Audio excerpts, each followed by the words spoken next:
Hello everyone, welcome back to my channel. இன்றைக்கி ஒரு day in my life vlog தான் பார்க்க போகிறோம். வாங்க வீடியோக்குள்ளே போகலாம். நாங்கள் முந்தின நாள் நைட்டு சூப்பர் மார்க்கெட் போய் நாங்கள் கொஞ்சம் க்ராசரிஸ்லாம் பர்ச்சேஸ் பண்ணிவிட்டு வந்திருந்தோம். அதை எடுத்தே வைக்கல, அப்படியே வச்சுட்டு டயர்டில் போய் தூங்கியாச்சு. நெக்ஸ்ட் டே மார்னிங் வந்த உடனே அதை எடுத்து அந்தந்த இடத்துல வச்சாதான் கிளியர் ஆகும், இல்லைன்னா அது அப்படியே கடந்து போயிடும். அதனால் காலையில் ஃபஸ்ட்டு வேலையாகவே அதை எல்லாத்தையுமே எடுத்து அந்தந்த இடத்துல அரேஞ்ச் பண்ணுறதுக்காக எடுத்து வச்சிட்ருக்கேன். நார்மலாக மந்த்லி க்ராசரிக்கு என்னெல்லாம் தேவையோ அது மட்டும் நான் வாங்கிட்டு வந்திருக்கேன். அரிசி, பருப்பு, சுகர், அப்புறம் coffee powder, noodles, extra extra அந்த மாதிரி.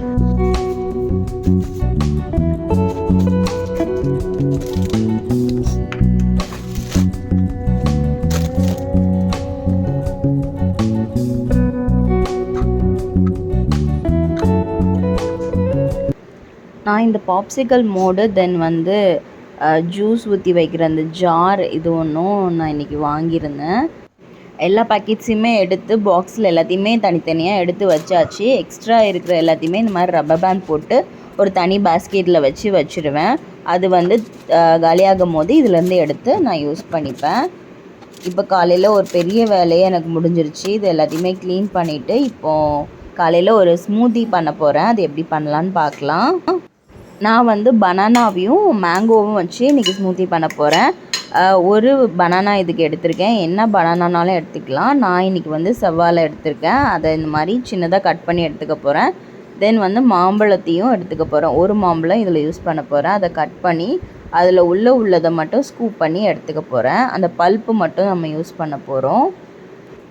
பனானா ஒரு ஜாருக்கு நான் மாற்றிக்கிறேன். அது கூடவே இந்த மேங்கோவோட பல்ப்பையும் எடுத்து அதில் ஆட் பண்ணிக்க போகிறேன். இப்போ இதில் ஸ்வீட்னஸ்க்கு நான் சுகர் ஆட் பண்ணிக்கேன். நீங்கள் ப்ரௌன் சுகர் கூட ஆட் பண்ணிக்கலாம். நான் இப்போ எவ்வளோ ஸ்வீட்னஸ் வேணுமோ அதுக்கு தகுந்த மாதிரி சுகர் நான் ஆட் பண்ணியிருக்கேன். நான் ஒரு 3 டேபிள் ஸ்பூன் ஆட் பண்ணியிருக்கேன். இது கூட காய்ச்சி ஆற வச்ச பால் நான் ஆட் பண்ண போகிறேன். ஒரு கிளாஸ் போல் பால் இதில் ஆட் பண்ணிக்கலாம். ஆட் பண்ணிவிட்டு இது எல்லாத்தையுமே நல்லா கிரைண்ட் பண்ணி எடுக்கணும். நல்ல ஸ்மூத்தான பேஸ்ட்டாக கிரைண்ட் பண்ணி எடுத்துக்கலாம். இப்போ பார்த்திங்கன்னா நல்ல ஸ்மூத்தாக அரைச்சாச்சு. இப்போ நம்ம இதை அப்படியே சர்வ் பண்ண வேண்டியதான். ரொம்ப டேஸ்டியாக இருக்கும். காலையில் பிரேக்ஃபாஸ்ட்டுக்கு கூட நீங்கள் இதை எடுத்துக்கலாம். ரொம்ப ஃபில்லிங்காக இருக்கும். இப்போ ஆஃப்டர்நூன் லன்ச் பண்ணுறதுக்காக வந்தாச்சு. இன்றைக்கி ஒரு வெரைட்டி ரைஸ் தான் பண்ண போகிறேன். ஆக்சுவலி தக்காளி சாதம் தான், பட் நான் இதில் பொட்டேட்டோ மட்டும் எக்ஸ்ட்ராவாக ஆட் பண்ணியிருக்கேன்.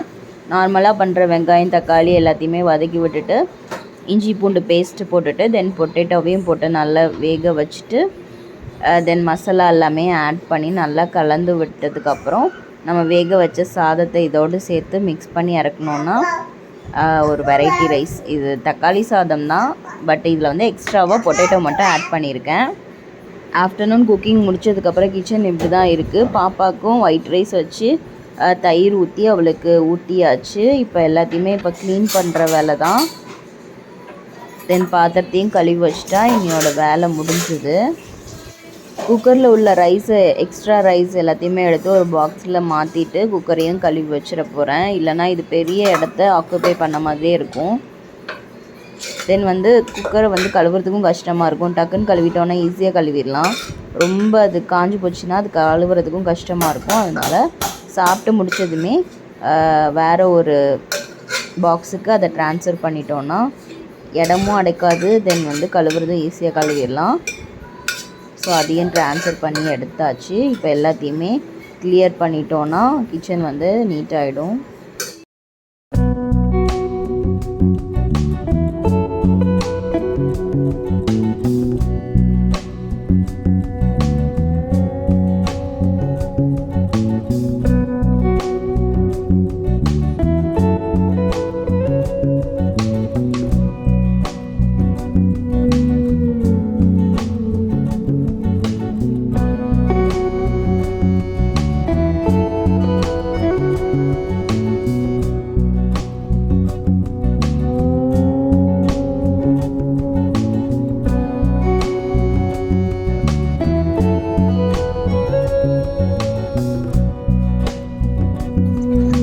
கொஞ்சமாக வெரைட்டி ரைஸ்க்கு வந்து ஆனியன் ரைத்தா வந்து ரெடி பண்ணுறேன். ஆனியன் கட் பண்ணி கொஞ்சமாக சால்ட்டு, தென் கொஞ்சமாக சுகர் போட்டால் நல்லாயிருக்கும். கொஞ்சம் ஸ்வீட்னஸோட ஆனியன் ரைத்தா வந்து ட்ரை பண்ணி பாருங்கள், ரொம்ப சூப்பராக இருக்கும்.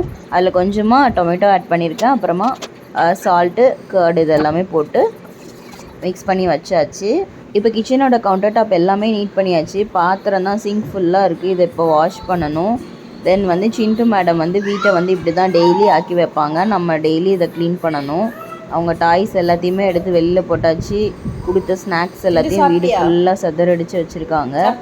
இப்போ இது எல்லாத்தையுமே க்ளீன் பண்ணி வீட்டை நீட் பண்ணணும்.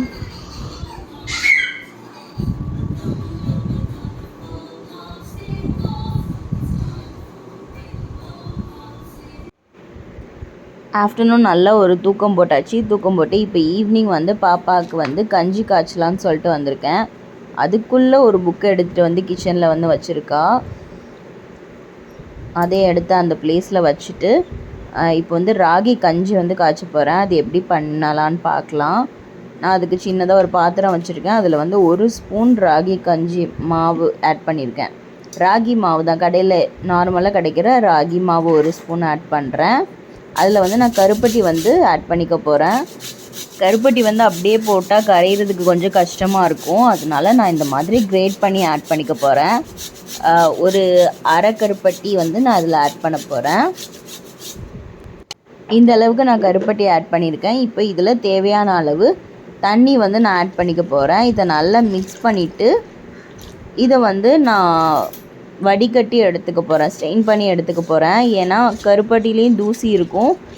கொஞ்சம் ஸ்மூத்தாக நமக்கு கஞ்சி வேணும் அப்படின்னா நல்ல வடிகட்டி எடுக்கும்போது நல்ல ஸ்மூத்தான கஞ்சி கிடைக்கும். அதனால் இதை நல்லா மிக்ஸ் பண்ணிவிட்டு இதை வந்து நம்ம 2 தடவை ஸ்ட்ரெயின் பண்ணி எடுத்துக்கலாம்.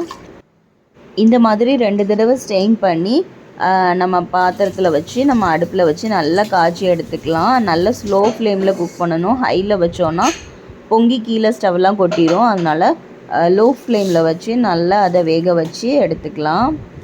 இப்போ ஈவினிங் வந்து ஸ்நாக்ஸ் பண்ணுறதுக்காக நான் இன்றைக்கி சுண்டல் பண்ண போகிறேன். பாசிப்பயிறு சுண்டல் பண்ண போகிறேன். அதுக்கு பாசிப்பயிரை வேக வைக்கிறதுக்காக குக்கர் எடுத்திருக்கேன். நான் 1/2 கப்பு தான் போடுறேன். இது எங்களுக்கு எல்லாருக்குமே கரெக்டாக இருக்கும்.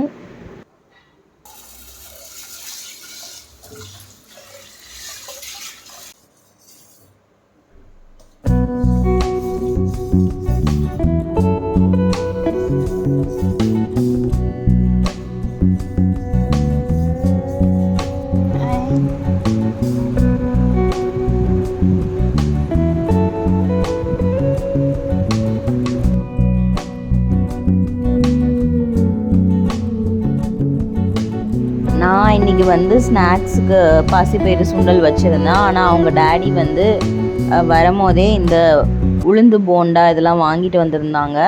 ஸோ அதை வச்சு காஃபி குடிச்சாச்சு. That's all about the video. இதே மாதிரி இன்னொரு vlogல நான் உங்கள் எல்லோரும் மீட் பண்ணுறேன். அது வரைக்கும் பாய்.